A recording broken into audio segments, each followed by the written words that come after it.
Isang kagalakan ang muli kayong makasama, mga ginigilin naming mga taga-subaybay. Sana po ang programang ito at ang episode na ito ay muling magbigay sa atin ng karagdagang kaalaman tungkol po sa salita ng Diyos. Muli ang ating kasama sa oras na ito upang pag-aralan at sagutin ang mga katanungan ay walang iba kundi yung palagi na rin po natin nakakasama dito sa kataon po ni Pastor Melvin Hamura. Pastor, magandang gabi sa iyo. Ayan, magandang gabi rin po, Brother Johnson, at sa lahat po ng atin pong sumusubaybay at nakikinig. Isang mapagpalang gabi po sa inyong lahat. Ako po ay nagagalak na makasama kayong muli sa ganitong klase ng pag-aaral ng banal na kasulatan. At ganoon din, Brother Johnson, ituloy-tuloy ko na yung pagbate sa ating pong mga kaibigan na nanonood po sa atin.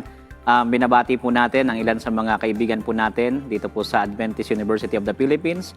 Kasama natin si Pastor Ryan Martinez, na kung saan kami po ay nagkakaroon din ng series about sa Revelation at sa Daniel, tungkol sa judgment po sa Daniel chapter 2, 7, 8, and 9, and so on po. At ganoon din po, binabati natin si Pastor Jonel, isa sa mga district pastors ng Cavite.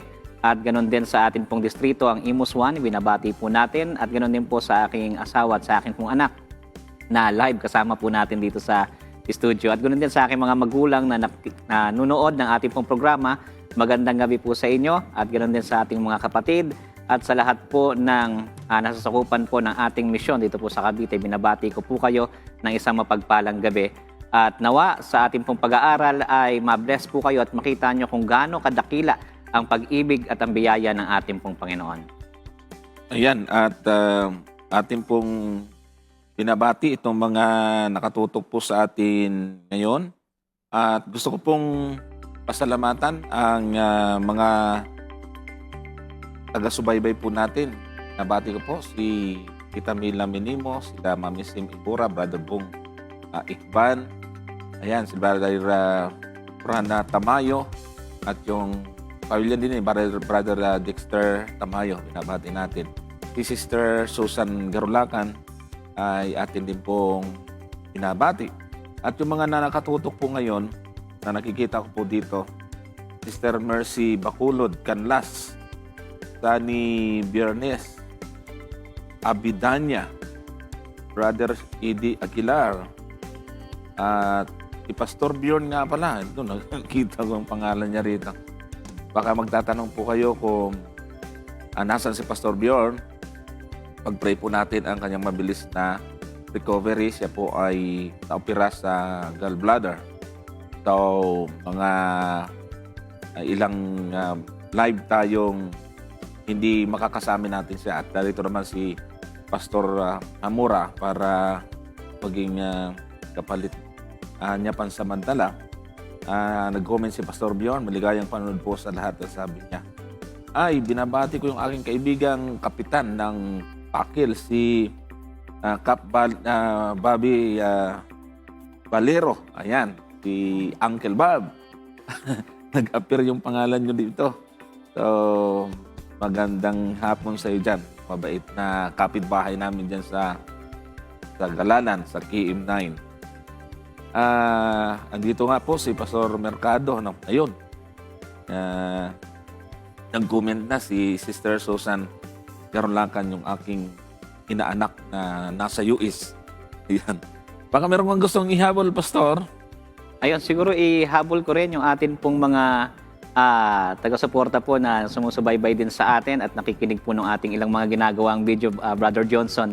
Kasi kami ni Pastor Ryan, gumagawa rin kami ng ilang mga videos na makakatulong sa atin pong mga kapatid na magkaroon ng supplemental studies sa atin pong mga studies about prophecy, especially sa atin ding mga position and beliefs, especially sa about sa salvation. So gumagawa rin po tayo ng ganon. So binabati po natin, ganon din yung mga kapatid po natin at elders po natin sa Imus 1. Tumututok din po sila rito, sila Brother June, Elder Fritz, Elder Daniel, at ganon din sa kila Brother Arman. Minabati ko po kayo. Hindi ko na po kayo maisa-isa, pero nawa ito pong programa na ito ay maging kagalakan at tulong sa inyo sa paglago po sa kaalaman ng banal na kasulatan. Brother Johnson. Yan. Kailangan natin yan, Pastor, kasi mas maganda na po na meron tayong ganyan kasi minsan nauunahan pa tayo ng hindi naman ating theology. Mm. Naman kung hindi rin mga pastor, ay mas maganda na po na makakatulong po ang inyong programa. So, ngayon pong darating na itong katapusan mula sa November 3 hanggang October 30 hanggang November 1. Ayan, ay nandyan po tayo sa Bohol sa isang federation po dyan ang team pag-aralan natin. Magkita po tayo. Yan. So, tayo po ngayon mga kapatid sa mga gusto magtanong na nanonood sa YouTube at saka sa Facebook, i-comment lang po ninyo yung mga katanungan. Samantalang yung mga nanonood sa atin sa Hope Channel, nanonood sa GSAT, ay pwede po kayong tumawag sa mga numero na inyong nakikita sa inyong mga TV screen. At yan po ay ating priority, yung mga live na tawag. Samantalang wala pang tawag, ay itong mga naiwang tanong ng mga nakaraan nating live, yan ang ating uunahin. At ito pong unang tanong na ating pong paglilingkuran ay galing po ito sa isang kaanib ng ang dating daan. Ang kanya pong pangalan ay si Brother Ariel Balahadja. Yan. So ito po yung tanong niya. Pagkita nga po natin. Ayan. Ang sabi po niya rito, Pastor, ano ba? Utos ba sa mga Kristiyano ang Levitico chapter 11? Bakit ang SDA hindi naman mga Israelita? Bakit ginaganap nila ito? Kasama ba ang ikapo sa 10 utos? Kung 10 lang ang tinutupad ng SDA. So, meron siyang misconception po dito. Misinform, hindi po tamang impormasyon na alam niya. Kasi doon sa bandang huli, mahalata natin kung 10 utos lang ang tinutupad ng SDA. Wala kasi tayong ganyang doktrina. Yan ay ginawa-gawa lang po nilang doktrina at pinalalabas na ganun po ang utos. Ganun po ang ating turo. Ngayon, doon muna tayo sa unang bahagi. Itong utos ba sa mga Kristiyano ang Leviticus 11? Tapos dito ako, Pastor, medyo nakita ko itong bakit ang SDA, hindi naman mga Israelita, bakit ginaganap nila ito. Yeah. So, atin pong babalansin ito mga kapatid kasi alam po na natin, pasensya na po doon sa nagtanong, ay napakarami pong dapat na ayusin.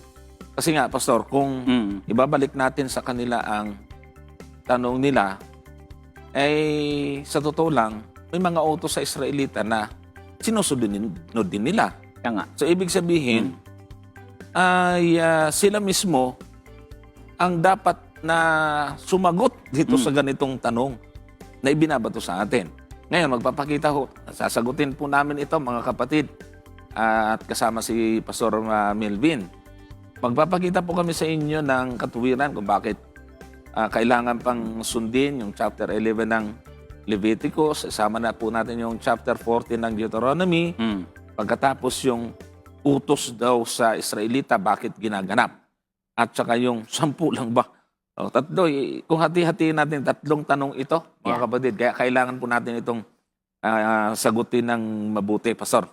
Ayan, totoo po yun, Brother Johnson. Kasi ma-observe natin, based sa question, na meron siyang false assumption patungkol sa belief ng Seventh-day Adventist. Number 1 nga, yung pinunto mo, na ang akala ng marami ay dahil meron tayong matinding emphasis sa 10 Commandments, ay 10 lang yung laws or commandments na ating itinuturo. Correct. Minsan nga sinasabi nila, bakit kayo nagbabautismo? Wala naman yan sa 10 Commandments. So yung mga ganong klase.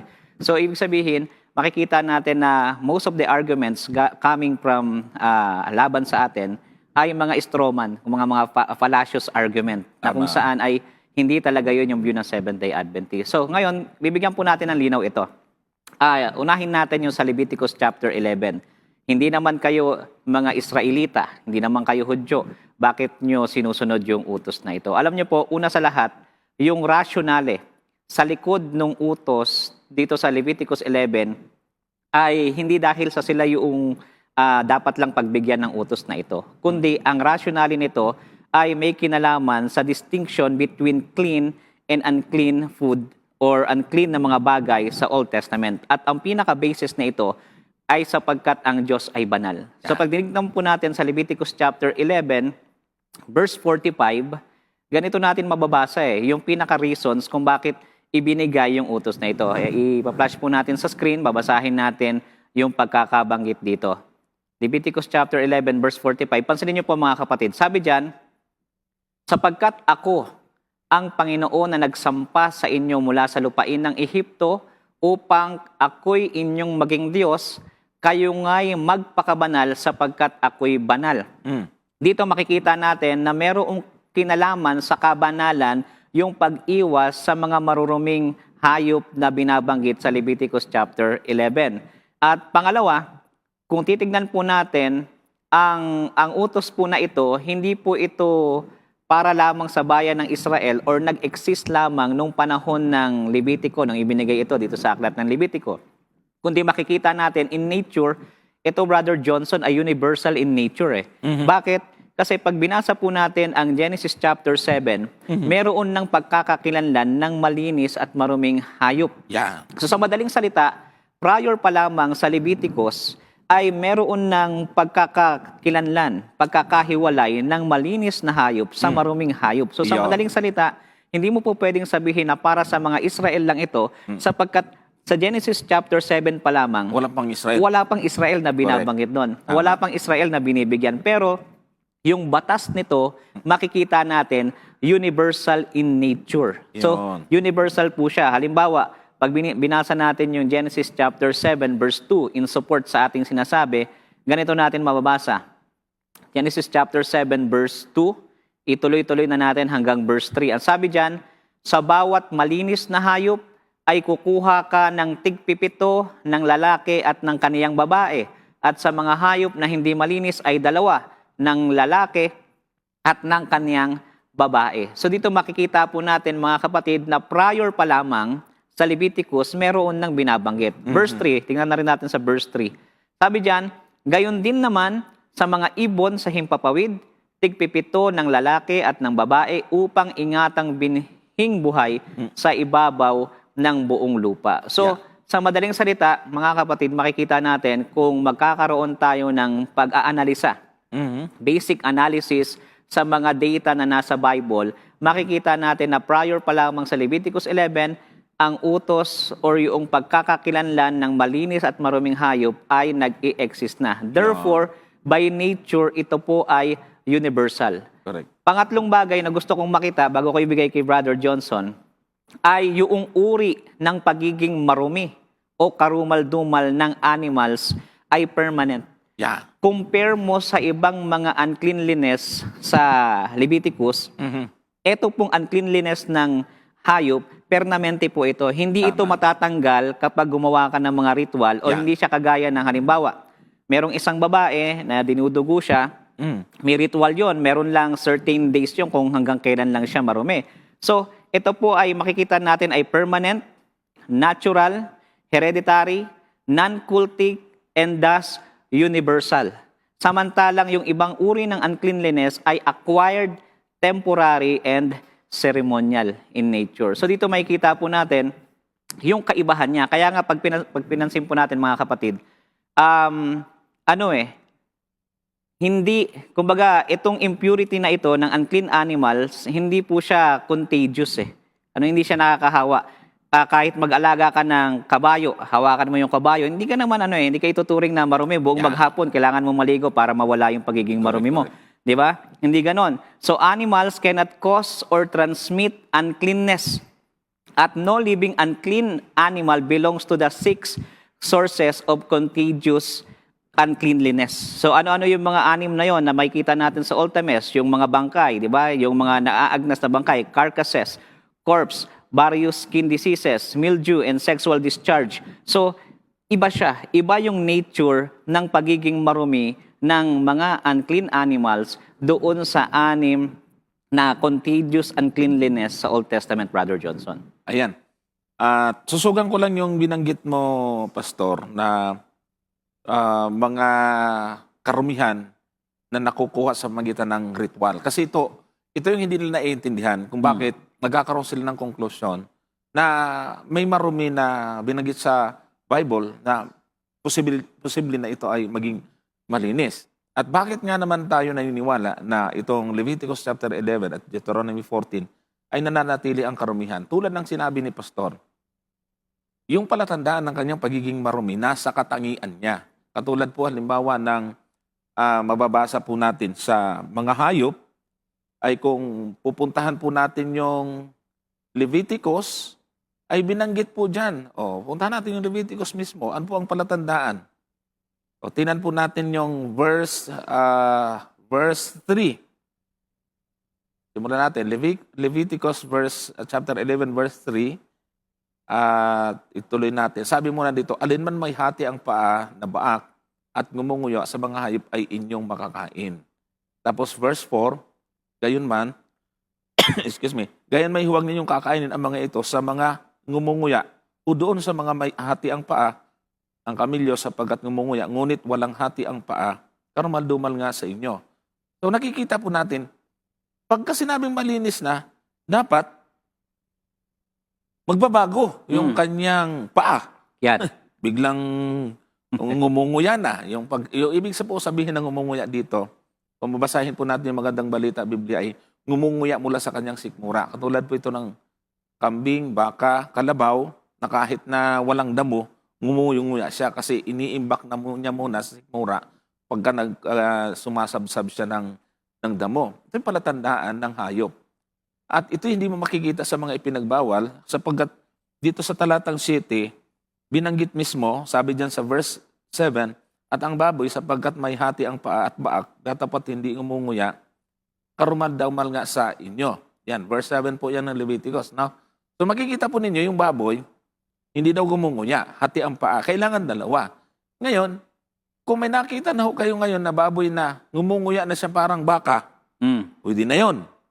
Kasi, Pastor, ito challenge natin.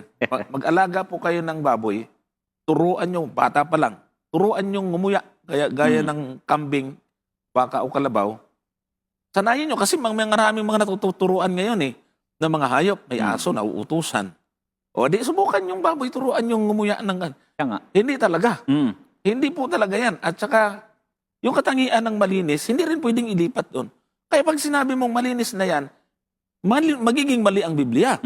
Sapagkat ang pagiging palatandaan ng pagiging marumi, hindi nababago. Halimbawa, itong nasa talatang 9. Verse 9. Tingnan niyo po ito hindi ito mamimiloso po mga kapatid. Ito po talaga ay logic. Verse 9 po. At ang mga ito ay inyong makakain sa mga nasa tubig at sa mga ilog at sa lahat ng mga gumagalaw sa tubig at sa lahat ng mga may buhay sa tubig ay pawang karumal-dumal nga sa inyo. Verse, yung pong, yan.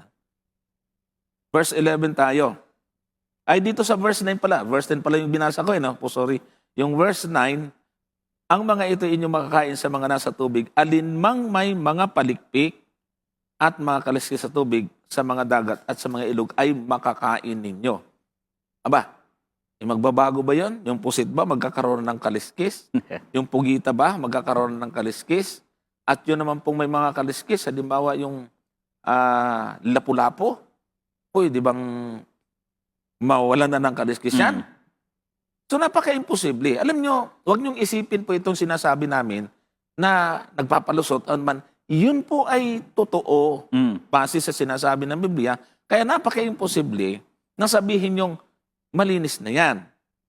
Hindi po talaga mga kapatid magiging akma. Ngayon, ito ba? Bago ko ibalik sa iyo, Pastor, yung pong binanggit ni Pastor kanina na meron pansamantalang karumihan, eto po, magbabasa po tayo na nakukuha siya sa pamagitan ng ritual. Yung Numbers 11, aklat ng Numbers, chapter 19, verse 11. Ayan, tingnan natin 19 verse 11. Ang nakasulat po dyan mga kapatid ay, ayan, ang makahipo ng bangkay ng sinumang tao ay magiging marumi na 7 araw. Okay, nakita po ninyo, yung kanyang karumihan, pansamantala, 7 araw, Pero may gagawin din siya. Anong gagawin niya? Verse 12. Sabi sa verse 12, ang gayon ay maglilinis sa pamamagitan ng tubig na yaon sa ikatlong araw at sa ikapitong araw ay magiging malinis. Ngunit kung siya'y hindi maglinis sa ikatlong araw, ay hindi nga siya magiging malinis sa ikapitong araw. At ayan, meron pong ritual na ginagawa. Sinuhayan ko ng talata yung mga binanggit ni Pastor kanina. Halimbawa pa, diyan sa verse 13, yan din, sa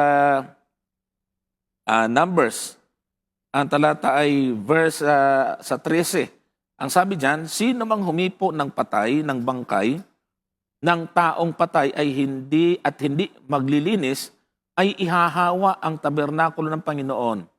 At karumihan, at ang taong yaon ay ihihiwalay sa Israel sapagat ang tubig para sa karumihan ay hindi iniwisik sa kanya. Siya ay magiging marumi at ang kanyang karamihan ay sumasa kanya pa. So meron namang paraan dito, Pastor, na gagawin para siya po ay malinis. Ibig sabihin, ito po yung tinatawag po nating ceremonially unclean. Hindi ito katulad ng biologically unclean ng mga hayop na yon. Mananatili, magiging permanente po iyon sa kanya. Dapat po natin maintindihan yan, mga kapatid. So, babalik ko muna kay Pastor bago natin puntahan yung pangalawang binanggit yan. Pero kung gustong idagdag dito, Pastor. Actually, napakaganda po nung binanggit ni Brother Johnson. Napakaganda nung punto na yun. Kasi kung totoo nga, na nilinis na yung mga hayop, dapat yung pagkakakinanlan na sila ay marumi, magbago din. Kaya nga. Diba? Kaya nga merong pagkakakilala eh. Kaya nga merong tanda eh. Maaari ba namang pagdating sa New Testament malinis na ito, anong palatandaan? Dapat sa Diba? Old Testament, iba ng likas ng mga hayop. Dapat iba na nga. Dapat binanggit din yun eh. Na ito na yung tanda nila na hindi na sila marumi. Kung totoo nga na sila ay po pwede na at malinis na, sa New Testament ay gano'n na. Yung pang isang bagay doon, Pastor, na sinasabi nila, nilinis na doon sa gawa, dapat doon, binago na rin ng Panginoon yung likas ng mga hayop. Binago ng itsura, pati yung paa. Dapat binago kasi nilinis na eh. Nga. Pero dahil nga sa hindi naman nagbago, yung palatandaan ng pagiging marumi, kahit anong gawin natin, hindi talaga totoo na naging malinis na yung hayop na yun. Kaya isa pong napakagandang punto nun. Kaya I hope mga kapatid nakita nyo at na-note nyo. No? Isa pang bagay na kahit sa New Testament, Brother Johnson, yung batas na yun ay hindi pinawi o inalis. Sapagkat una sa lahat, wala tayong makikitang utos na inalis na yung dietary law. Pangalawa, wala tayong mababasa na isa sa mga apostol tumikim ng baboy. Wala. O kaya naman ng mga karumal-dumal. Ang mababasa natin, ayaw kumain. Ayaw kumain. Bakit? Si Pedro. Kasi ganun yung idea eh. Actually nga, pag pinilit nila na nilinis na, may contradiction sa kanilang explanation. Una, sabi nila, nilinis na yan, sabi ni Jesus, kasi hindi daw yung pumapasok sa katawan ang nagpaparami, kundi yung lumalabas. Kung tama yung interpretation na yun ay patungkol sa mga hayop na nilinis, bakit pagdating sa Acts chapter 10, hindi ganun yung interpretation ni Peter. Hindi niya sinabi na, total, nilinis naman daw eh. Hindi naman daw yung dapat alam niya yun. Dapat alam niya yung ganun. Hindi niya alam. So, ibig sabihin, may contradiction doon. Kahit sila, magkakaroon sila ng contradiction doon. Saka ibig sabihin, magkaiba yung pangunawa ni Pedro sa kanila. Tama. Kasi kung ganun dapat sang-ayon doon, pareho sa kanila. Tayo yung pareho kay Pedro ng pananaw. Totoo yan. At isang bagay pa, Kuya Johnson, pag tinignan natin yung strong emphasis ni Pedro, basahin po natin yung 1 Peter chapter 1, verse 15 hanggang 16. Tignan po natin yung panawagan sa kabanalan ni Pedro. Ganito po natin yung mababasa eh. Itong prinsipyo na to, kinuha niya sa Leviticus chapter 11, verse 45. Tipansinin niyo po Unang Pedro chapter 1, verse 15 hanggang 16. Ito po ang sabi. Sabi diyan, ngunit yamang banal ang sa inyo'y tumawag, ay magpakabanal naman kayo sa lahat ng paraan ng pamumuhay. Pansinin niyo po magpakabanal daw tayo sa lahat ng paraan ng pamumuhay. Yung binasa natin sa Leviticus chapter 11 kanina, yung pag-iwas doon sa mga karumal-dumal ay sa kadahilanan na ang Diyos ay banal. Kaya dapat nating iwasan yung mga bagay na marumi at karumal-dumal. Verse 16, anong sabi?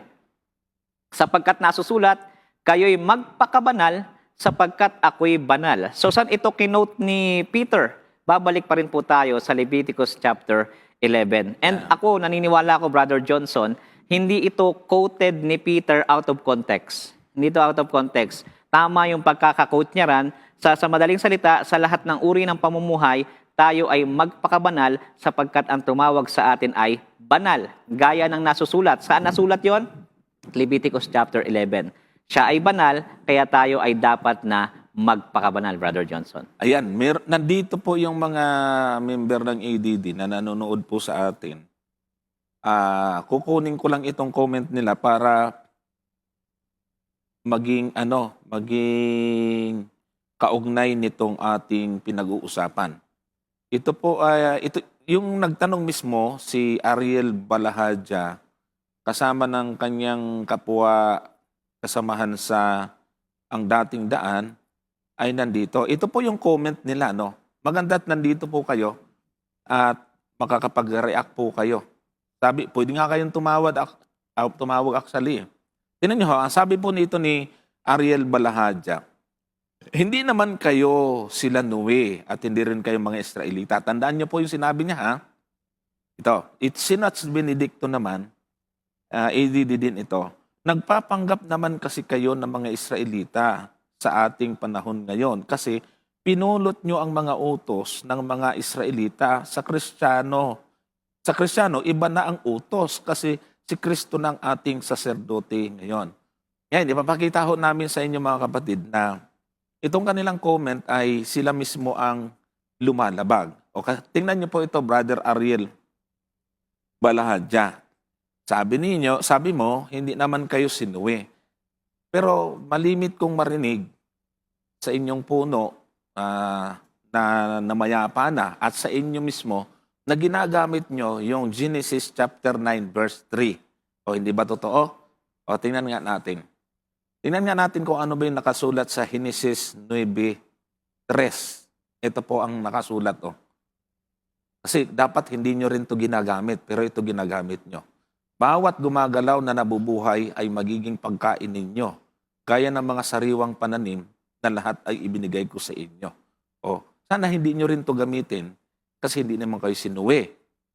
O, di ba? So, ang nangyayari, sila mismo ang lumalabag sa kanila pong pangangatuwiran.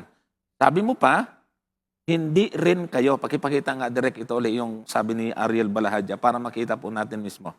Pakipakita nga po ulit itong tanong na nasa sa screen. Ipapakita ko lang yan. Ayan yan sa bandang unahan mga kapatid.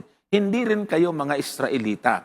Papakita ko ulit sa inyo, Brother Ariel, para mapag-isip. Kasi yung kasamahan mo, na si Brother Eric Pilais, naliwanagan na siya eh. Dati kasama niyang nambubuli.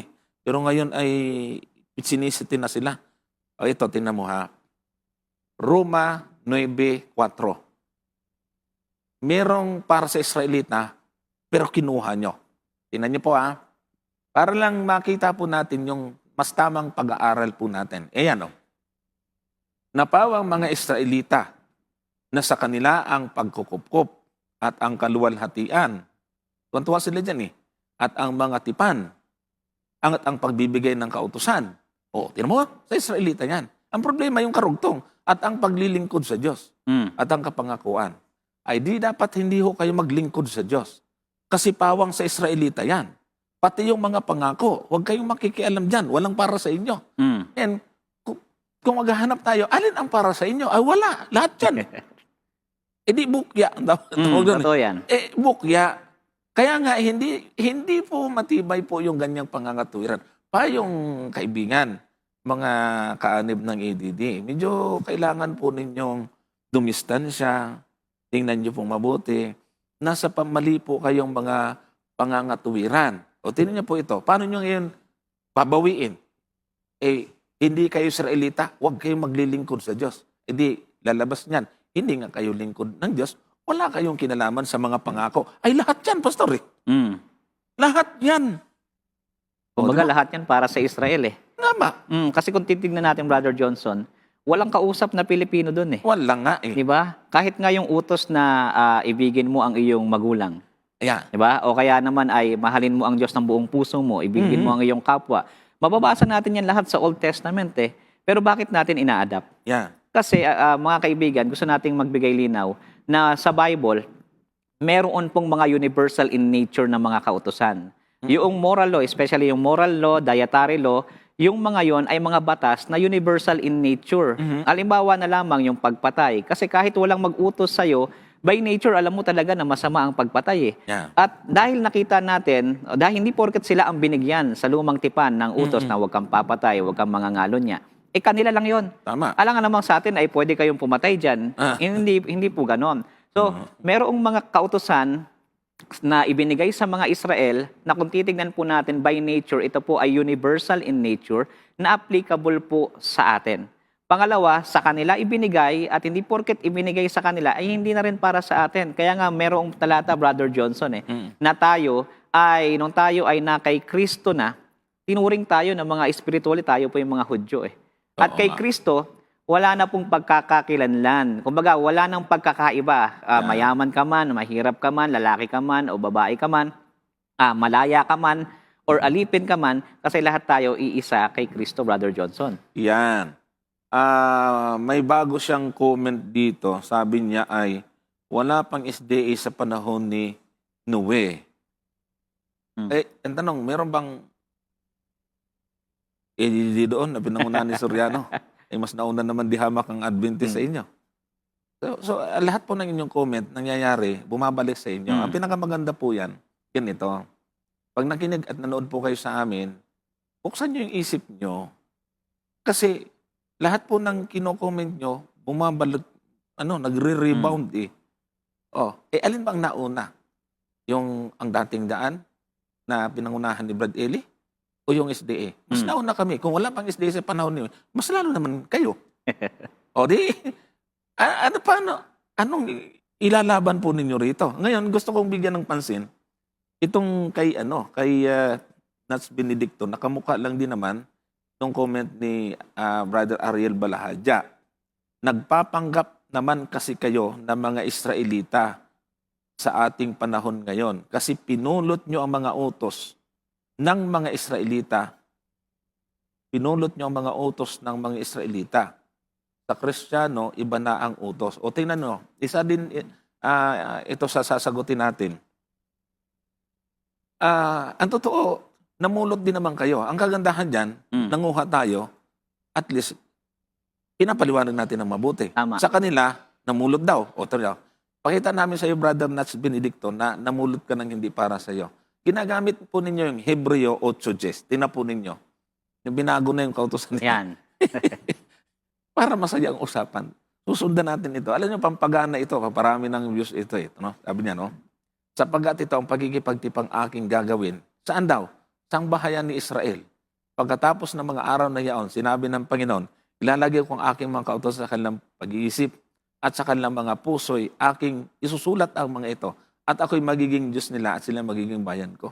Wala akong pagkikipagtipan sa inyo. Sa Israel din. Tama. Kami, sabihin na namin, pinulot namin yan. Ibinigay sa amin yan. Ano ba sabi daw sa Gawa City 38? Hindi naman pulot ang tawag doon eh. Ito, Gawa City 38. Ito po ang nangyari. Kung bakit nakarating sa amin yung usos doon. Ito yung naroon sa iglesia sa ilang. Nakasama ang anghel na nagsalita sa kanya sa bundok ng Sinai. Nakasama ang ating mga magulang na siyang nagsitanggap ng mga aral na buhay upang ibigay sa atin. O hindi ho na pinulot, pinasa ho sa amin. Nakarating sa amin. Bagong tipan ito eh. Kaya nakarating sa amin, binigay sa amin, ang tawag dyan, aral na buhay. Anong nakarating sa inyo? Di hindi buhay. Yan. Patay. So yan. Patay na aral. Kaya nga, pag kinonect natin, Brother Johnson, sa talata na binigay mo kanina, Roma chapter 9, tapos ito sa Gawa, totoo, ibinigay sa Israel ang utos eh. The fact na ito ibinigay sa kanila, makikita natin na yung aral na buhay ay ibinigay din naman sa atin. So, hindi naman po pwede sabihin natin na sa kanila lang yun. Kasi nga, malinaw doon, Israel yun eh. malinaw doon. At isa pa, Brother Johnson, na gusto kong makita natin dito, halimbawa na lamang, dito sa Roma chapter 2. Babasahin ko po yung Roma chapter 2, verse 28 to 29, pakita po natin sa ating screen, meron pong binabanggit na ganito eh. Sabi dyan, sapagkat siya ay hindi Hudyo kung sa labas lamang. Yeah. Ayan. Tama. Ni magiging pagtutuloy yaong hayag sa laman. Verse 29. Datapwat siya ay Hudyo sa loob, at ang pagtutuli ay yaong sa puso, sa espiritu, hindi sa titik. Yeah. Ang kaniyang kapurihan ay hindi sa mga tao, kundi sa Diyos. Yo. Ito, Brother Johnson, ito lagi kong napapakinggan paulit-ulit. Ayaw ng marami na maging Hudyo. Ayaw nila sa Hudyo. Ano? Pero ang sabi ng text sa atin, hindi naman yung pagka-Hudyo natin sa laman eh. Kundi ang pagka-Hudyo natin ay sa loob, sa espiritu.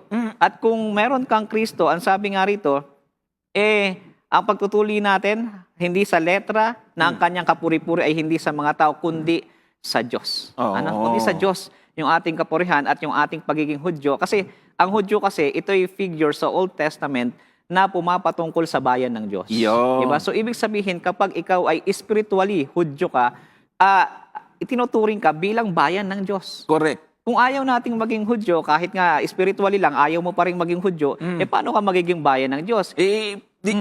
Pastor, hindi pwedeng tanggihan yon kasi idinugtong nga tayo sa punong olibo. Olibong ligaw, idinugtong. At baka sabihin nila, ba't sinasabi ninyo Israel sa Espiritu? May talata bang ganon? Meron. Efeso 2:12, tinan natin. Hindi naman to naging Israel sa dugo. Ano ba tawag dito? Efeso 2, talatang 12. Ang sabi po dyan, mga kapatid, na kayo, ng panahong yaon ay mga hiwalay kay Kristo na mga di kabilang sa bansa ng Israel at mga taga-ibang bayan, ibang lupa, tungkol sa mga tipan ng pangako na walang pag-asa at walang Diyos ang libutan. Kasi nga pati pangako sa kanila, wala tayong pangako, walang pag-asa. O kung hindi ka ngayon, allergic ka sa Israel, sa Hudyo, patay kang bata ka. Wala ka talagang puwang sa kaligtasan, walang pag-asa. Kung nananatili kang hiwalay sa Israel, wala kang pag-asa hanggang ngayon. Yan ang malinaw na sinasabi sa talata. Kaya nga tayo naniniwala, Pastor, dito na ang ganda ng sinasabi sa verse 13. Paano tayo naging Israel sa Espiritu? Idugtong natin yung talatang 13. Datapat ngayon kay Kristo na kay Kristo Jesus, kayo na noong panahon ay nalalayo ay inilapit sa dugo ni Kristo. Yung kamatayan ni Kristo, yun ang naglapit sa atin. Ngayon, ayaw nyo. Di bahala kayo. Sige, wala namang problema. Di hanggang ngayon, di ituring namin kayong wala kay Kristo. Kasi ayaw nyong lumapit Inilapit na nga Ngayon, lumalayo naman kayo. Di okay lang. Ibig sabihin, wala nga pong kaligtasan dyan, kapatid at kaibigan. At idagdag ko pa ito, Pastor. Tingnan po ninyo, meron po mga utos sa kanila, sa Israel, na hindi po kami naniniwalang, hindi nyo tinatanggap. Ito, magbasa tayo. Sa Deuteronomy, Deuteronomy, or dito na lang siguro sa Leviticus 19:18. Tingnan natin itong Leviticus 19, verse 11. 18, verse 18. Huwag kayong maghihiganti o magtatanim laban sa mga anak ng inyong bayan, kundi iibigin ninyo ang inyong kapwa na gaya ng sa inyong sarili. Ako ang Panginoon. Sino bang inutusan dyan? Israelita yan, Pastor. Yung ibigin ang kapwa gaya ng sarili. Huwag ko yung kukuha niyan. Hindi naman kayo Israelita, hindi naman kayo inutusan yan. Sino bang inutusan yan? Malinaw yan. Leviticus yan O isa pa. Mas lalo na ito. Yung Deuteronomy 6:5. Pakinggan nyo, mga kapatid. Deuteronomy chapter 6, verse 5. Ano ang nakasulat dyan? At yung iibigin ang Panginoon mong Diyos ng iyong buong puso at ng iyong buong kaluluwa at ng iyong buong lakas. Sige nga. Huwag na huwag niyong sasabihin, sinusunod ninyo yan. Hindi kayo Israel. Lalabas nga yun, hindi tanggap natin. Hindi nga nila iniibig ang Diyos. Kaya pala ayaw sa utos. Hindi iniibig ang kapwa. Kaya pala nagmumura. Tama. Saka dito, Kuya Johnson, na mapapansin natin na may pagka-selective kasi yung kautosan na gusto. So kapag yung utos ay parang hindi sang-ayon sa kanilang turo, ayaw nila. Kasi napanood ko nga rin sa isa sa mga exposition ng kanilang puno Kapag may nagtanong tungkol sa mga imahe, sa mga rebulto, ang ginagamit Old Testament. Oh, Ang yun. ginagamit yung Exodus chapter 20 Inconsistent. para yan. patunayan na yung paggawa ng mga Diyos-Diyosan, ng mga rebulto, yung pagsamba Labag doon, sa Diyos. ay labag sa Diyos. Oo. At ito ay applicable daw sa mga Kristiyano. So dito pa lang makikita natin yung inconsistency sa paggamit Correct. ng text. Tama. Ano po? Kaya dito mga kapatid, huwag sana kayong ma-offend dito. Ah, Ang totoo niyan ay dapat tayo bilang mga mangangaral ng Biblia, hindi lamang tayo nagbabasa nito, kundi tinatanggap natin yung kabuuhang turo ng Biblia. yan. At sa ating pagtanggap ng kabuuhang turo, tignan natin yung konteksto nito kung applicable pa ba sa panahon natin ngayon. Para nang sa ganun, hindi tayo maging selective. At isa pang bagay, Brother Johnson, na gusto kong basahin dito, ay siguro itong 1 Peter chapter 2, verse 9 hanggang 10. Napakaganda po ng text na ito. Ang konsepto nito, makikita natin na may kinalaman sa konsepto ng bayan ng Israel sa lumang tipan kung paano sila nahirang bilang bayan ng Diyos. Tingnan po natin. Sige. Sabi diyan, datapwat kayo isang lahing hirang, isang makaharing pagkasaserdote, bansang banal. Pansinin niyo po yung mga words na ginamit dito, lahing hirang. Kung ito ay partikular sa isang lahi lamang, dapat may specific na race na pinapatungkulan nito. At sabi diyan, bansang banal, bayang pag-aaring sarili ng Diyos upang inyong ipahayag ang mga karangalan niyaong tumawag sa inyo mula sa kadiliman hanggang sa kaniyang kagilagilalas na kaliwanagan. Verse 10, na nang nakaraang panahon ay hindi bayan, datapwat ngayoy bayan ng Diyos na hindi nagsipagkamit ng awa, datapwat ngayoy nagsipagkamit ng awa. So yung mga mananampalataya, mga kapatid, itinuring na tayong bayan ng Diyos. Correct. Israel sa espiritual, hindi po sa laman. Kaya yung mga universal laws na applicable sa kanila, na ibinigay sa kanila, ay dapat din nating tanggapin sapagkat ito ay para din sa atin upang ito ay ating sundin at gamitin, Brother Johnson. Ayan.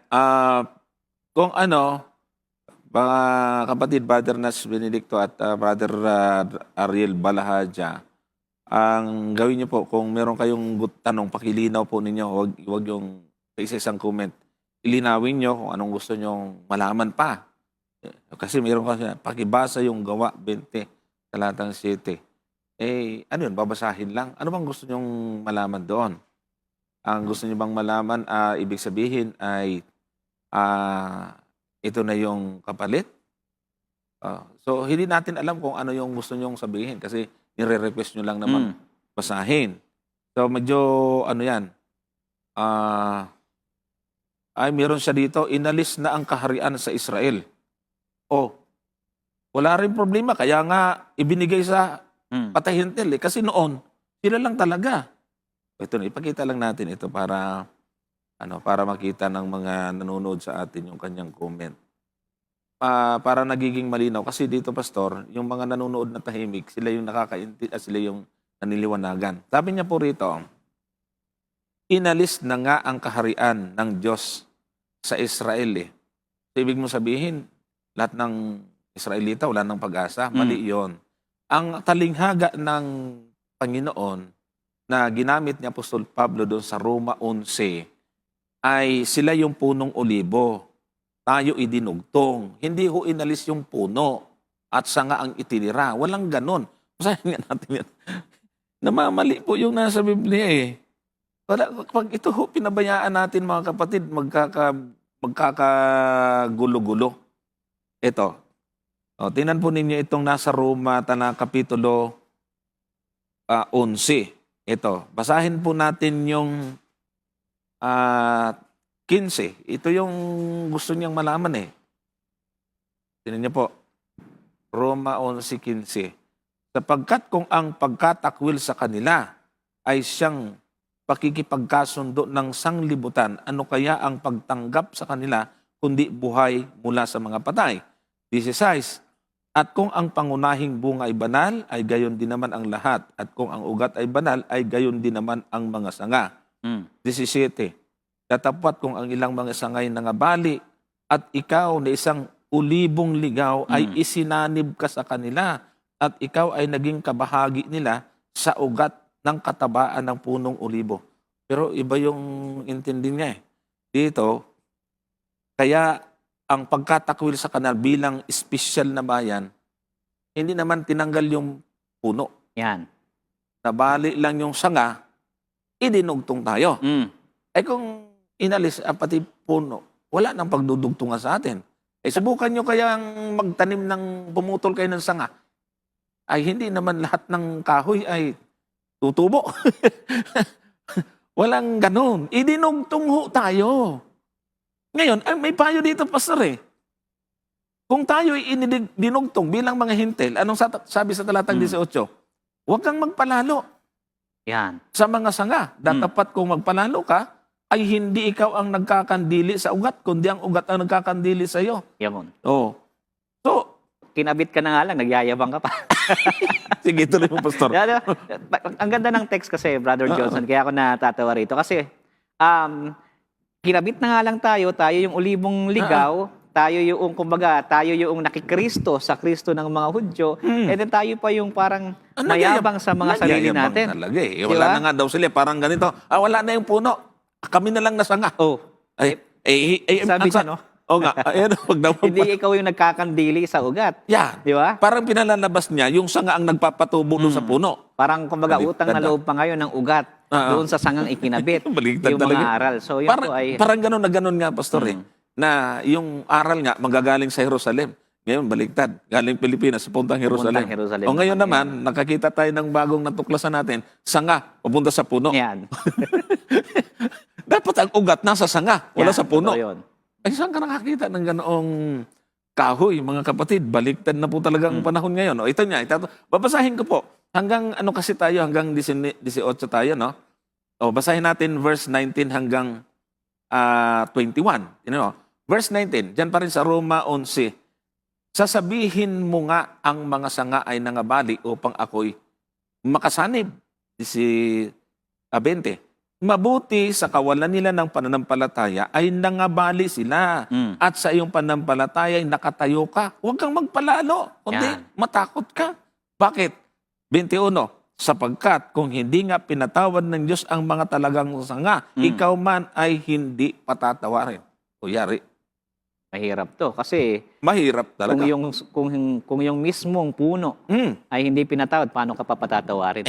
Sanga ka lang, dinugtong ka lang. Abala. Kaya nga dito, Brother Johnson, dyan sa binasa mo, sa kabuuhan yan mga kapatid, makikita natin na itong talata na ito ay nagtuturo na lahat ng tao, Hudyo ka man, Hintil ka man, pantay, meron kang pantay na pagkakataon na maging bahagi ng bayan ng Diyos. Tandaan po natin, ang pinag-uusapan natin ay bayan ng Diyos. At sa bayan ng Diyos, tayo po ay ibinilang na maging bahagi ng bayan ng Diyos. Hindi ito pinili ka ngayon at ikaw na lang yung gagawing bayan ng Diyos at wala na sila. Tayo po ay ibinilang na bahagi ng bayan ng Diyos sa pamamagitan ng pagsampalataya natin sa ating Panginoong Yesus. Kaya nga, yung mensahe rito ng kung papasinin natin, ang mensahe nito sa atin, pagkakaisa ng pananampalataya, ay magbibigay ito ng inspirasyon sa lahat ng mananampalataya na tayo po ay lumakad sa landas ng pananampalataya at kabaitan ng ating Diyos. Brother Johnson. Po. Ito, para lang maganda yung ating discussion at magkakaugnay yung mga tanong, pagbigyan natin po itong mga kasi alam mo, nabigyan ako ng lesson dito, Pastor, ng mga nakaraang pong mga topic namin doon sa aming gabi-gabi, ay meron po doon talagang talagang pasaway, bully talaga. Pero alam mo, willing na siyang puntahan namin at Bible study. Amen. Sana lahat ganyan yung attitude. Kaya hindi tayo nawawalan ng pag-asa sa kanila. Ito po ang isang comment ni Brother Nats Benedicto. No? Tingnan niyo po, ang sabi niya rito, sana pinagbawalan sila na hindi magtipon sa unang araw ng sanglinggo, kundi Sabado. Kung Sabado lahat. Itutubid ulit natin. Siguro, may mga nagko-comment dyan, baka doon na siya nagre-reply. So ganito, Brother Nats Benedicto, sana marinig mo ito. Hindi naman natin pinagbabawalan na magtipon kahit anong araw, kahit anong oras. Walang pagbabawal po doon. Wala rin pong doktrina ang Adventist na Sabado lang magtipon. Ang pinakamaganda po ay sa amin kayo makinig. Huwag doon sa kalaban namin na gumagawa ng doktrina, palalabasin, atin yun. Kaya nga. Na Sabado lang daw magsimba. Pastor, may ganun ba tayong doktrina? Actually po, sa ating pong fundamental beliefs, sa ating church manual, kahit sa ating handbook, wala naman tayong pagbabawal. Kaya yung argumento na sana binawalan na lang silang magtipon ng linggo, actually, Brother Johnson, straw man yun. Oo. Kumbaga, Nilalagay nila lang yung salita nila sa atin. Kumbaga, pinapalabas nila na yun yung turo natin. Hindi naman. Sa halip na pakinggan muna kung ano ba talaga yung turo natin. Kasi Yan. araw-araw, mas maganda nga yun, magtipon tayo para sa Panginoon Kasi wino-worship natin siya, niluluwalhati natin siya. So wala Correct. tayong ganong turo. At kanina, Brother Johnson, mukhang narinig ko na parang pinapabasa niya sa atin yung Gawa 27. Oo, doon yata yung sinasabi niya, Ayun hindi ata yung pinagbawalan. kanyang Pero alam nyo, pag tinignan po natin, kung meron ba tayong Basahin dyan, nga natin yun. gusto kong basahin to Brother Johnson sa Sige, tutukan na sa nga Good natin yan. News, sa Good News translation. Meron yata dito Magandang balita, good news. Sa English, Direct, meron kaya yan? Parang meron yata ito. GNT. Tingnan natin kung meron Kung tayong merong translation. GNT. At ganito po natin siya mababasa para mas makita natin kasi ito po ay Acts pinaraphrase. 20 verse 7. Yan. Acts 20 verse 7, Good News translation. Kung wala naman, ay dyan na lang natin. Sige, kung wala Basahin. po, kung habang hinahanap, ito po babasahin ko po sa inyo sa Good News. Sabi rito, on Saturday evening, Sabado ng gabi we pala. gathered together for fellowship meal. Yun. Yan, Paul spoke to the people and kept on speaking until midnight since he was going to leave the next day. Yeah. So, yan po yung Anong context niyan, Pastor? Kumbaga, pag tinignan natin dito, Brother Johnson, ang context niya, kasi si Paul, regular talaga silang nagtitipon ng araw ng Sabat Nag-extend sila, kaya nabot ng gabi. Oo. Hanggang Ngayon, ating gabi. sa ibang translation, ang nakalagay dyan Sunday, kasi ang reckoning kasi sa time Tama. nila, Oo naman. sunset to sunset. So kapag Sabado, sunset na, ibig sabihin, sa atin, Sunday na yun. Sunday na yon sa kanila. Ganun din naman sa kanila. Pero sa atin, ngayon, sa panahon natin, ang tawag naman doon ay Saturday evening. Pero sa panahon nila, Paul, yun ay Sunday evening kasi nag-uumpisa ng gabi ang araw at nagtatapos ulit ng sunset. Kaya dito sa text na ibinigay sa atin, actually po, malaking ito Ayan, ito to. Basahin natin On Saturday evening, we gathered together for the fellowship meal. So, ito ay malaking patunay sa atin na sila Paul ay nagkakaroon ng worship every Saturday at inabot po sila ng Saturday evening which is Sunday na sa reckoning ng mga Hudyo, Brother Johnson. Po, tama yan. At tinan nyo baka sabihin nila, ba't kailangan pumunta sa Good News? Di balikan natin sa Tagalog. Doon sa Tagalog, pinaliwanag naman ni Pastor sa Tagalog na dati natin ginagamit. Pakilagay nga po yan. Yan, sige, yan na. Okay. At ng unang araw ng Sanlinggo. Bakit unang araw ng Sanlinggo? Sabado na kasi ng gabi. Nung lumabog ang araw, Sunday na yon. Yan, tama. Kaya Saturday evening yon sa atin ngayon. Ayan mga kapatid. Kaya nga yung thought for thought translation, katulad ng Good News, ay yung diwa yung nilagay nila. Saturday evening. Sa word for word, Sunday. First day of the week yon. Unang araw ng Sanlinggo yon. Doon sa word for word. Ngayon, ano ang mensahe nito? Hindi pa rin ito kakampi sa kanila, Pastor. Alam mo bakit? Kasi, ang sabi dyan, nang kami nangagkakapisan upang magputol-putol ng tinapay, si Pablo ay itong pagputol-putol ng tinapay, hapunan to fellowship meal baka sabihin lang, isang taswina ito, o kaya huling hapunan. Hindi fellowship meal to Si Pablo ay nangaral sa kanila na nag-aakalang umalis sa kinabukasan.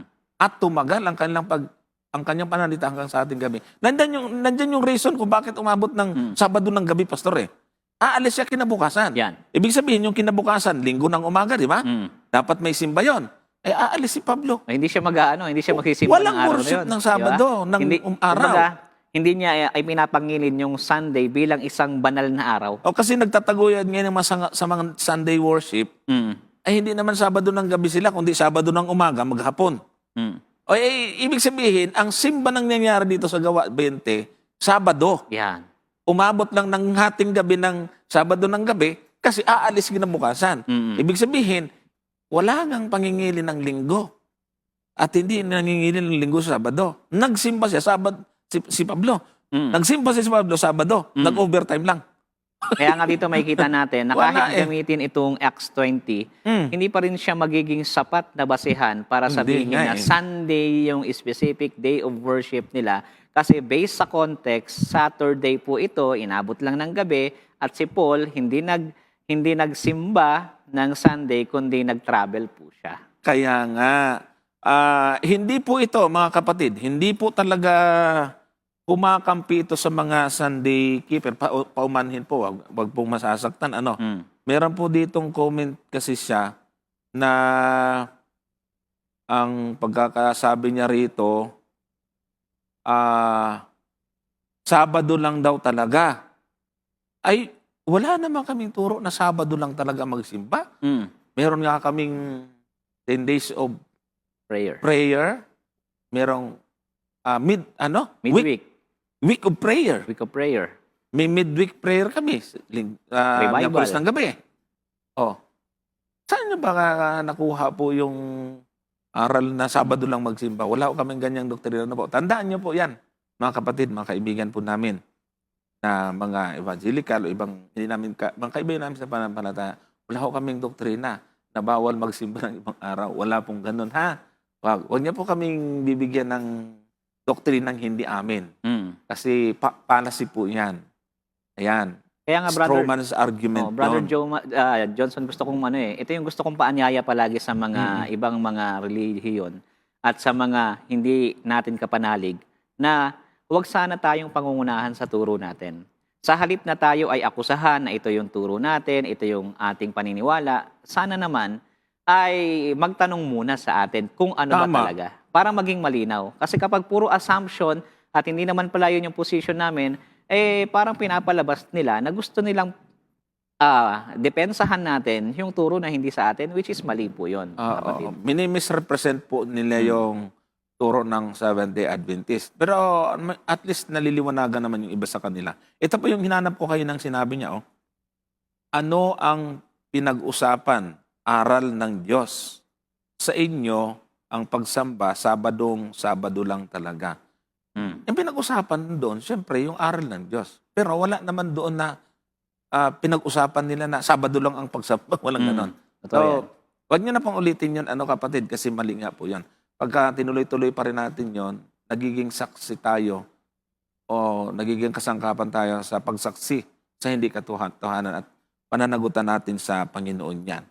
Okay, so direct, kung meron po kayong nakitang tanong po dyan na nakuha po, para pumunta tayo sa ibang mga nagtatanong din, ay pakilagay po kung meron. Kung wala ay isunod ko po ito dito para naman ay mapagbigyan po natin yung iba.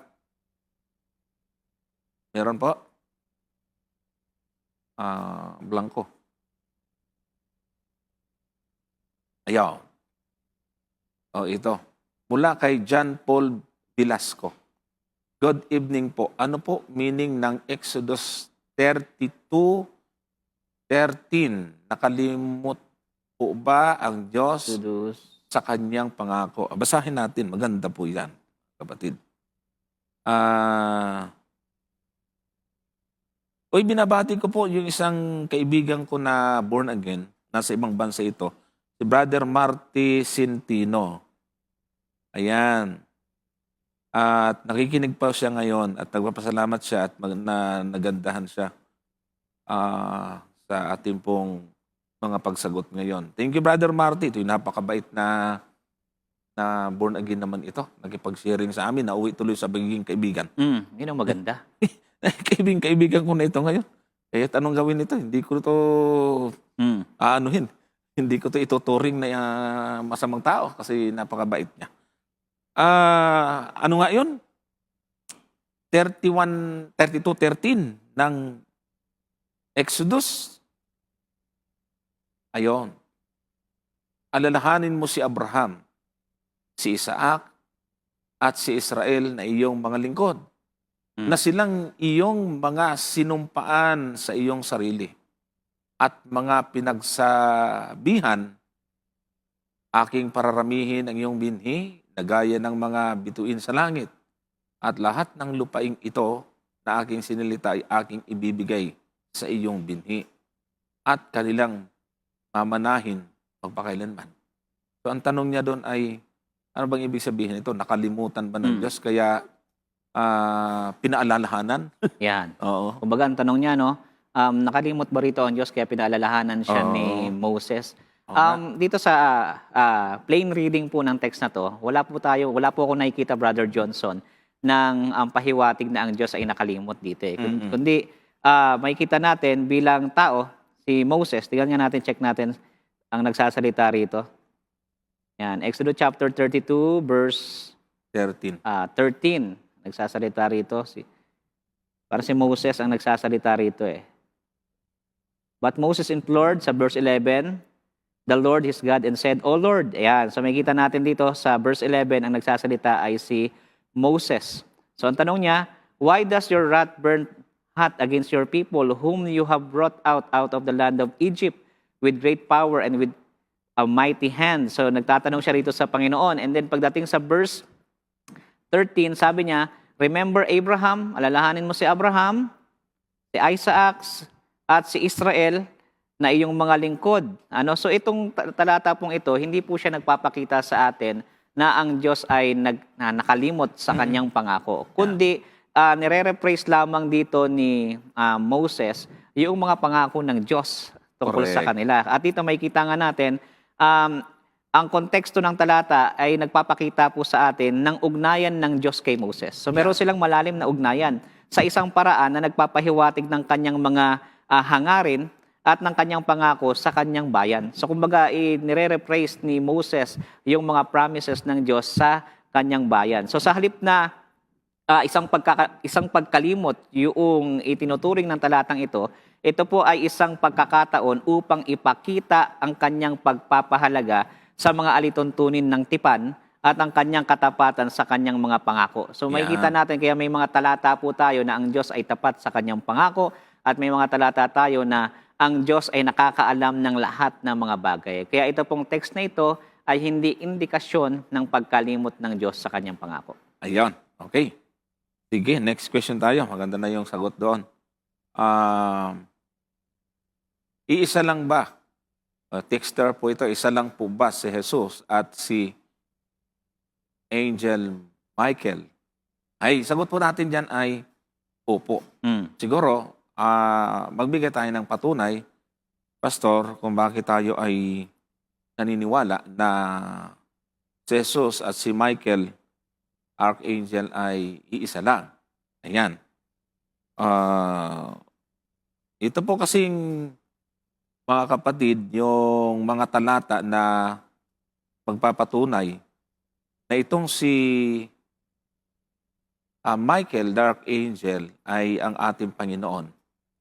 May ganoon muna tayong babasahin bago ko ibigay kay Pastor. Magbibigay muna ako ng mga talata tulad po ng sa Daniel chapter 10 verse 13. Daniel 10:13.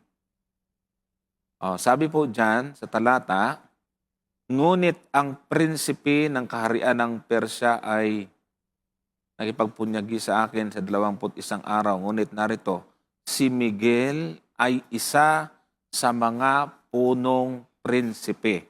Ayan. So, si Miguel, yan si Michael, ay naging punong prinsipe. Mga kapatid. Ngayon, diyan sa verse 21, inulit yan. Punta tayo sa verse 21.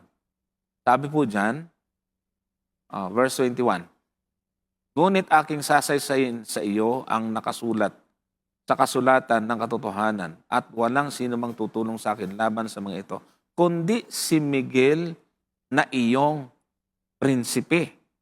Yan na uli, mga kapatid. That po tayo sa chapter 12. Chapter 12 ng Daniel, verse 1. Chapter 12, verse 1. Ang sabi po dyan, 12:1, yan. Sa panahon yon ay tatayo si Miguel na dakilang prinsipe. Yon. So, sumunod ay sa Jude 9. Jude 1:9. Ang tawag naman doon ay Arkanghel Miguel. Sige po. Datapat ang Arkanghel Miguel. O, yan naman yung binabanggit po rito. Doon sa Revelation chapter 12 verse 7 ay binanggit uli yung Michael or Miguel na nakipaglaban. Ang sabi po dyan, kasama ang kanyang mga anghel, Revelation chapter 12 verse 7 ay ganito ang ating mababasa. Nagkaroon ng pagbabaka sa langit si Miguel at ang kanyang mga anghel ay nakipagbaka sa dragon at ang dragon at ang kanyang mga anghel ay nakipagbaka. So dito, makakita natin yung salitang Michael na binanggit doon sa mismong tanong. Ito ba ay si Jesus Christ? Sa ibang talata, Pastor, ay tinatawag siyang Angel of the Lord. Yan si Michael. Angel of the Lord na mababasa po natin sa Exodus. Pero banggitin ko lang ito, ibibigay ko na kay Pastor ang iba para susugan yung aking mga unang binanggit. Mamaya na itong aking talata para mayroon baka maubos yung talata. Maganda po yung maganda Brother Johnson yung question sa atin tungkol dito. Actually, isang topic po ito kapag pinag-aralan talaga natin siya ng mas malalim at malinaw. Pero sa mabilis na pag-aaral ay una, gusto ko pong makita natin kasi ang meaning ng Michael ay who is like God. Sino bang kagaya ng Diyos? Yan, yun yung mga binasa natin Yun yung binasa natin. Ano po? At kung titignan po natin, ay meron pong pagkakahalintulad. Kaya po natin nasabi na si Michael at si Jesus Christ ay iisa. Una, si Jesus at si Michael ay pareho pong tinawag na Archangel. Ano po? Sa Bagong Tipan, makikita po natin na si Jesus na tinawag din siya na Archangel dito nga sa unang Tesalonica 4:16 na nangangahulugang pinuno ng mga anghel. Ang ibig kasing sabihin niyan, Archangel, pinuno ng mga anghel. Tama. Ngayon, dun sa binasa niyo po kanina sa Jude chapter 9, makikita natin na si Michael ay tinawag din na Archangel, pinuno ng mga anghel. Yung prefix kasi na arch ay nagmula ito sa salitang Griego na arche. Diba? Doon natin makikita yan na maaari siyang mahulugan ng simula. Gaya ng Mark chapter 1 verse 1 na ang sabi doon ay ang unang sanhi or first cause. Gaya ng nasa Revelation chapter 3 verse 14, makikita niyo po yan. Nangangahulugan din siya na namumuno o kaya naman ay otoridad. Gaya ng sa 1 Corinthians 15 verse 24, ang arche ay ginagamit din sa konteksto ng Mesias sa Greek Septuagint. Pag tinignan po natin yung Isaiah chapter 9 verse 6, yun pong arche na ginamit po siya doon sa Mesias, sa Greek Septuagint. Ibig sabihin, ito yung Griegong salin ng lumang tipan na kung saan, ang sabi doon ay pamamahala, yung word na pamamahala, arche po yun sa Grego, ay nasa kanyang balikat. Kanino yun? Nandoon sa Mesias. So siya daw yung arche, siya daw yung mamamahala.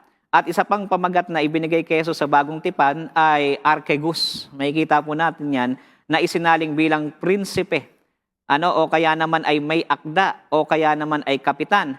Na ito ay pangunahing kahulugan, siya na ang una na nakatayo sa unahan na nangunguna. So sa madaling salita, meron tayong sapat na biblical references and evidences para i-connect natin na si Jesus Christ at si Michael ay iisa. Sang-ayon po sa mga referensya at talata na atin pong binanggit. At sa katunayan yan, Brother Johnson, hindi lang tayo yung naniniwala sa ganitong klase ng interpretation.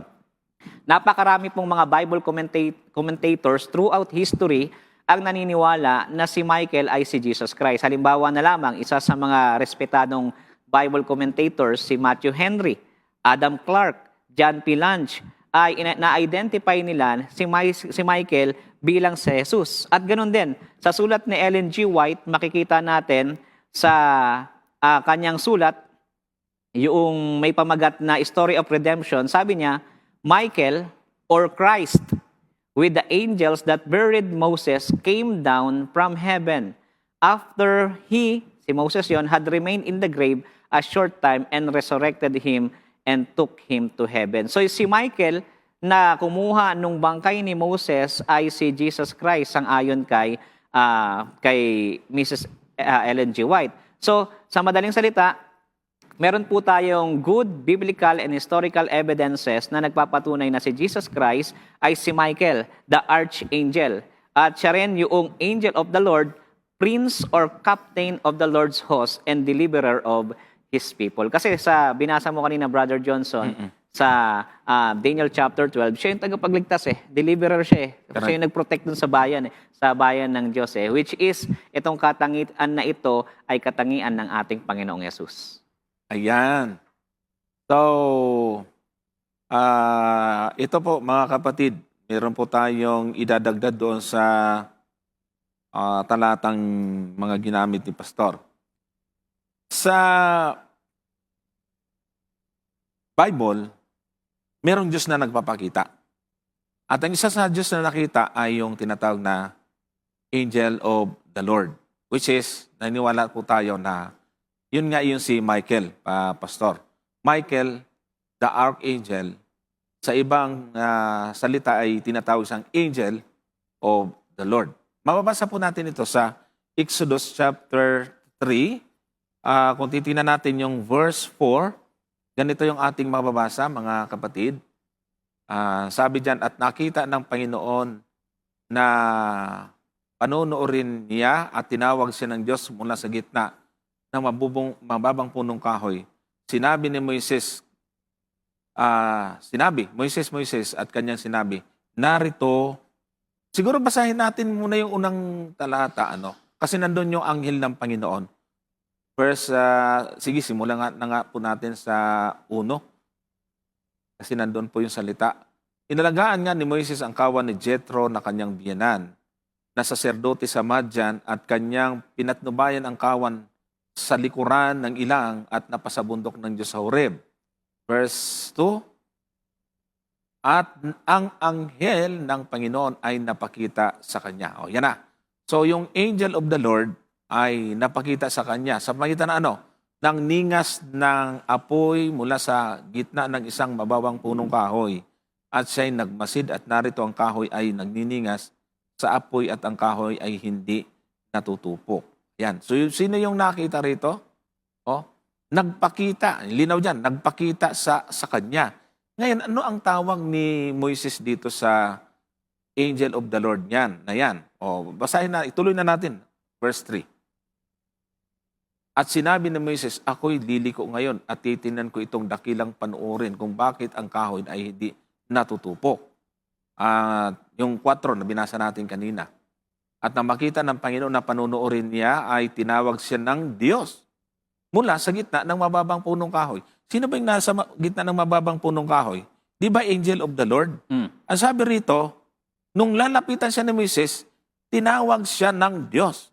Kung titinan po ninyo po dyan sa, kung isisintax po natin yan, yung angel of the Lord na yan dyan, singular yan, Pastor. Ibig sabihin, isa lang yung nandoon sa burning bush, yung mababang punong kahoy. Siya rin yung angel of the Lord, siya rin yung Diyos na sinasabi rito. Na tumawag kay Moises, anong sinabi ng Diyos? Moises, Moises, at kanyang sinabi, narito ako. Verse 5. Sabi dyan, at sinabi, huwag kang lumapit dito, hubarin mo ang iyong panyapak sa iyong mga paa, sapagkat ang dakong iyong kinatatayuan ay banal na lupa. Ngayon, malinaw ho dito mga kapatid, ang Diyos nakita. Tingnan nga po natin yung nasa aklat ng Juan, 1:18. Ang sabi ng Panginoon ay ganito, mga kapatid.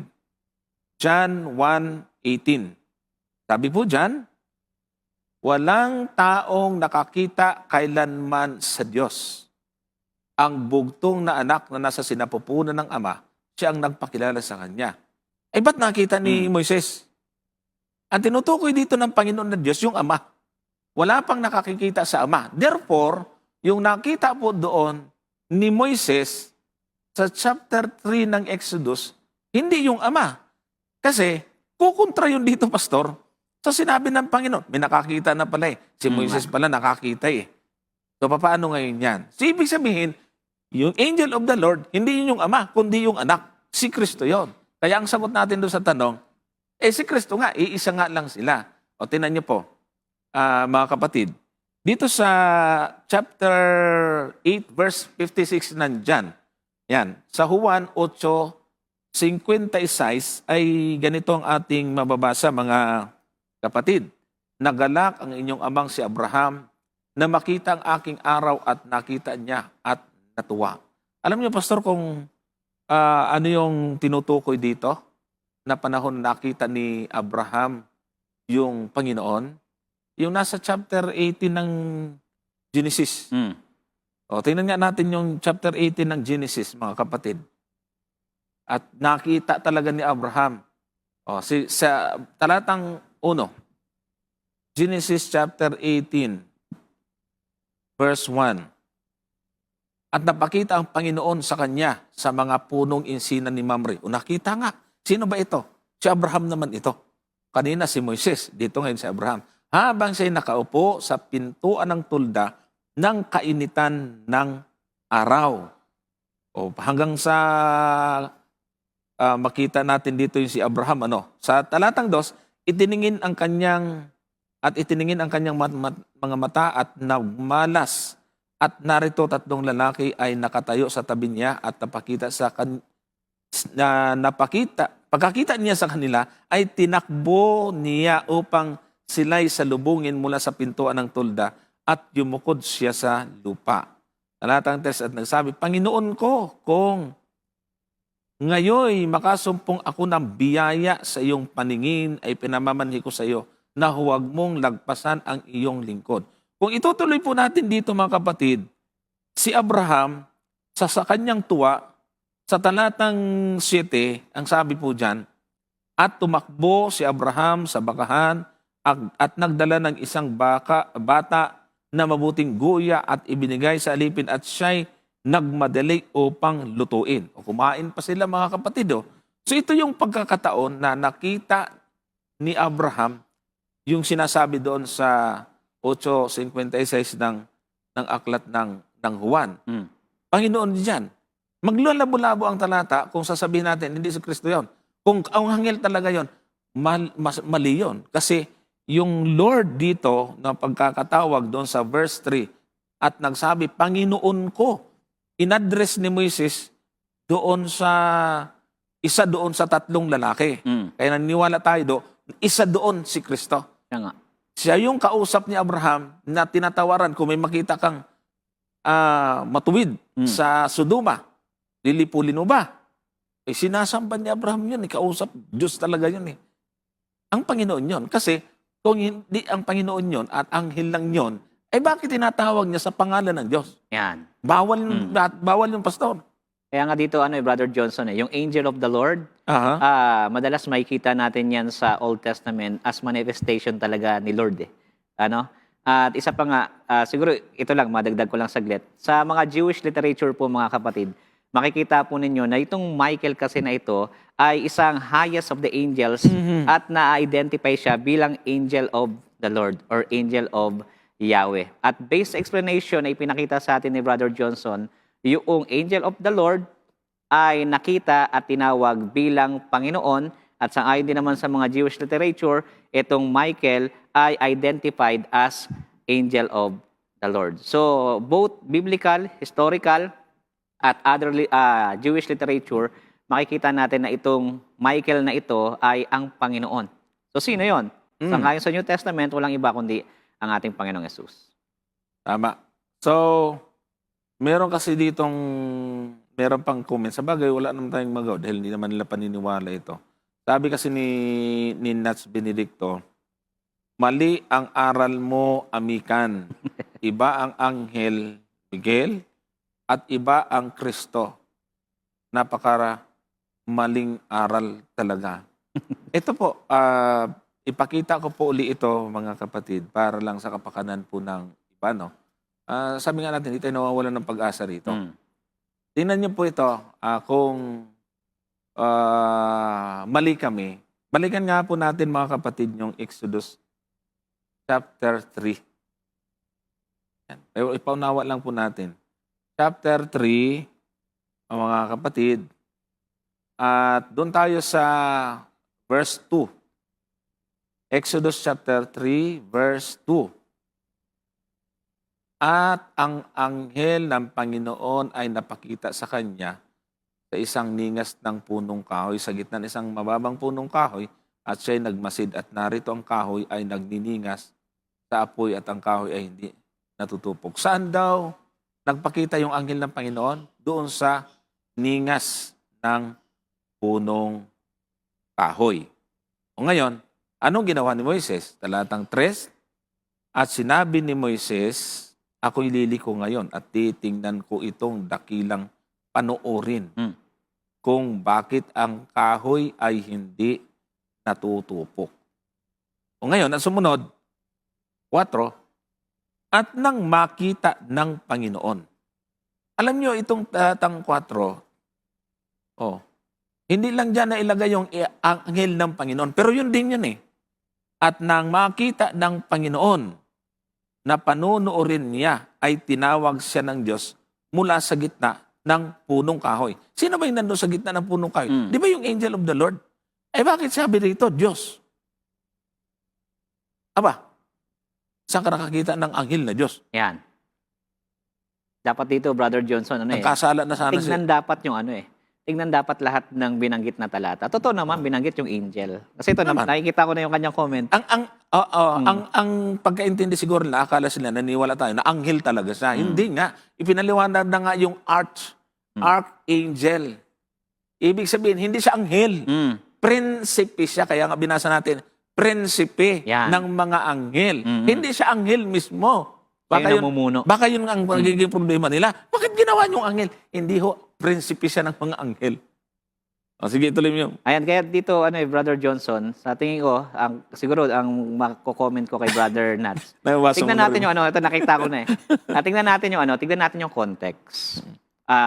Totoo, binanggit doon yung angel, pero binanggit din naman sa context na later on, ang nakita ni Moses ay ang Panginoon. So, paano natin i-reconcile yun? Alangan naman paglabanin natin, ipilit natin. Kasi pag pinilit natin yung isa at tinanggihan yung isa, lalabas niya, namimili tayo at may kontrahan na sa Biblia. May kontrahan talaga. Tatanggapin natin yung isa at titignan natin yung isa at uunawain natin na magkasama, mas maiintindihan natin kung ano yung aral ng Biblia. Pag hindi rin natin naintindihan na yung pangalang tetragrammaton ay mali gamitin sa hindi Diyos, dapat tanggapin po ito. Kasi yung tetragrammaton, yung pong angel ay yung tinatawag na Lord doon sa verse 2, Exodus chapter 3, verse 2, and the angel of the Lord, at saka yung verse, at ang anghel ng Panginoon, at saka yun pong nasa verse 4, and when the Lord, at at nang makita ng Panginoon. Ito pong Panginoon dito, ang Hebrew niyan ay YHWH. Yan po itinawag niya doon sa angel of the Lord. Ngayon, kung hindi naman itinuro ho sa inyo ito ng maayos, ay hindi nyo talaga ma-appreciate. Pero, ang malinaw ho dito, yung tetragrammaton na pangalan ng Diyos, itinawag ni Moises, o itinawag po, na mismong in-address ni Moises, siya sumulat dito eh, at tinawag siya ng Diyos. Sino yung Diyos na yan? Yung Lord na nandyan at nang makita ng Panginoon. Siya yun. Yung Panginoon na yan, yun din yung nasa dos, angel of the Lord. Ay, kung kontrahin nyo yan. Aba, ay mahirap po kasi kung hindi kayo naniniwala sa Biblia. Lalabas kasi pagka tinutulan nyo, hindi kayo naniniwala sa Biblia. Yan, mangyayari yan, mauobliga kayo kung hindi si Kristo yan, edi yung Ama yan, di mas lalong napasama. Yung Ama yung anghel ng Panginoon. Sabagay, sa understanding naman natin, Pastor, wala namang problema. Kasi yung sinabing angel of the Lord, siya ang may control sa lahat ng anghel, siya ang prinsipe ng lahat ng anghel. Hindi siya mismo anghel. Kasi nung may na-encounter ako, Pastor, hindi niya matanggap eh.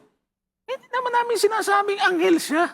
Angel of the Lord, ibig sabihin, siya yung prinsipe. Kaya nga una kong binasa yung Daniel eh. Prinsipe ng mga anghel. Punong prinsipe. Narinig naman siguro ninyo mga kapatid. Kaya ko diniin yon kasi siya ang prinsipe. Gumagapang na yung oras ng mga anghel. Sabi rin ng Bible, di ba? sa Isaiah, siya ay Messiah the Prince. Yan, Di ba? tama. Messiah the Oo. Prince. Prince of Prince ang Messiah. Correct. At applicable din dito kay Michael. Okay. Po? Ayan, ang malungkot to rito, mga kapatid. Wala na, may iwanan natin si Michael. Wala na tayong oras. Ang bilis pala ng oras. Pero maganda yung ating talakayan, mga kapatid. Share nyo po ito para marami po ang makinabang. Maganda po. At pinasalamatan natin yung mga kaanib ng dating daan. Yeah. Na Brother Nas Benedicto, Brother Ariel Balahadya. Thank you po sa inyo. Sana hanggang sa muli makasama namin kayo. Salamat na kayo po ay naging pampasaya, pampagana sa ating discussion. Mga kapatid, dumako po tayo sa ating panghuling panalangin. Pero konting panalitan muna, Pastor. Diretso sa prayer. Ayan, siguro bago magtapos ay maraming pong salamat sa lahat po ng nanood at sumubaybay po sa ating ginawang pag-aaral. I hope na may natutunan po tayo. At doon po kila Brother Benedicto at sa iba pang mga brother natin sa dating daan, kung nabitin po kayo, puntahan nyo rin po yung page ko. Pwede kayong mag-comment doon, pwede kayong magtanong doon at sisigapin natin masagot din yung iba nyong mga katanungan. So, thank you so much po sa inyong lahat sa inyong pakikinig. Tayo po ay mananalangin.